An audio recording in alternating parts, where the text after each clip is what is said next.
Hey guys, what's going on? This is Andrew here today, and we're going to be talking about the Xbox Series X and the PS5 7 months in.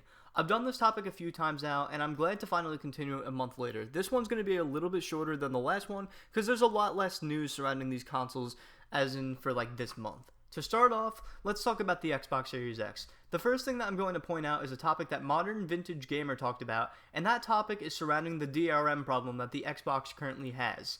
Unfortunately, a lot of games with smart delivery are deemed unplayable if you aren't connected to the internet on the Series X, and that is because it requires you to connect to the internet to download the rest of the game online for the next-gen version. This all-online concept also applies to your digital games even if you own them outside of Game Pass. However, if you set your console as the primary Xbox, some of your games will load just fine, but some won't. So it definitely is a hit or miss experience, unfortunately, and it's pretty scary to see this console slowly going in the direction that we were worried about when the Xbox One was originally announced. Microsoft has responded to this issue, but they haven't really addressed our concerns 100%. The next thing that I'm going to talk about is something that I've caught on to for quite a while now, and it seems that the Xbox is trying to kill off Xbox Gold by taking away features that would make people want it in the first place, and one of those major features are the free games that you get every month, exactly what's done on PlayStation side as well. They aren't exactly taking the feature away, but with the games that they've offered for the past 3 months, it's as if they took away the feature, because these games themselves just aren't that great, and a lot of people are actually complaining this month. I've been complaining for the past 3 months, kind of to myself, not in public, but this is the time I've just got to complain. The games aren't great. What Sony's been offering are a ton of AAA awesome games that were originally $60 at some point, where Microsoft is just kind of pushing out these indie games that no one really cared for. Not that indie games are bad, it's just, in this instance, I feel like when people are going for this kind of gold membership, they're looking for something a little better to compare to the PlayStation side of things. My guess for the reason of this would be to move more people over to the bigger subscription, Game Pass Ultimate, since that would give them both the access to Gold membership itself with the online multiplayer, while also pushing their Game Pass and xCloud service that seem to be carrying the company right now. In terms of games releasing, just like last month, we haven't seen anything new. Who knows what we're going to be seeing at E3, but despite my negativity towards the Xbox for the last month, I still am very excited to see what's to come next.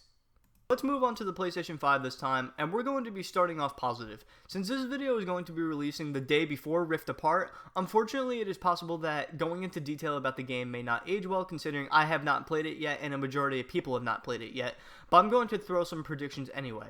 The game is looking incredible based on the final look by Digital Foundry, and I'm excited as I will be getting the game on day one. As for news about more games, unfortunately Horizon Forbidden West has been delayed, but based on what happened with Cyberpunk, I'm actually happy that they're taking time to work on it rather than releasing something broken. On the negative side of things, people are starting to question Sony's intent to push their focus to the PS5 entirely, as I said, since we're seeing more games be available between the PS4 and PS5 up to this point. In my opinion, although the PS5 has vastly superior hardware to the PS4, I don't feel that the PS4 really is holding back the console that much for the time being. I mean, we're in the beginning of the new console generation now, and I think it's only fair that the PS4 still gets some support in its last years. Anyone buying into the new consoles this year and to a point next year are jumping in because they want the newest as soon as possible. 90% of the rest of the sales of the PS5 are going to be further in the life cycle, so I don't think it would be fair to diss those PS4 primary owners just yet, when most people don't even have their hands on a PS5, considering it is basically impossible to find right now. This brings me into the topic for these two consoles. It is 7 months in, and these consoles are still hard as hell to find.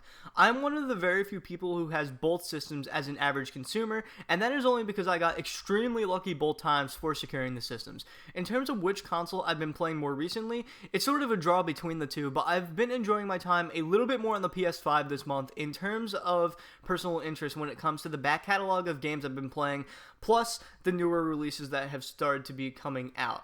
I'm very excited for Rift Apart's launch, and I will be playing it quite a bit. On Xbox's side, I've been playing a ton of Game Pass, but like I said, I've been enjoying the PS5 a lot more based on the new offerings that they've been coming out with. Anyway guys, that's my take this month on both systems. I hope you enjoyed this video. I will see you all in the next one. Let's see what happens at the 8-month mark. I will see you then.